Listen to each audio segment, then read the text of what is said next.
تمام مرده ها و تراویشی ها که بود چوکا افتیده بود کلگیش و جنگ در داخل شهر عالم روان بود و دو منطقه همچون در گرفته بود که چه فروشی بود یا چی بود یا مارکت ها بود.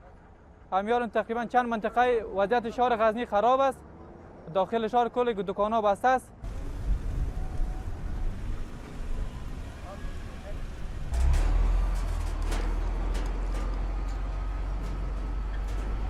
لارې د امنیت په خاطر تلاشي او چک پاینټ ټول د خپل وطن خدمت په خاطر دا چک پاینټ کې شپه ورځ د خپل وطن د خپل خلکو د خدمت لپاره دلته ولاړ یو او وظیفه کوو.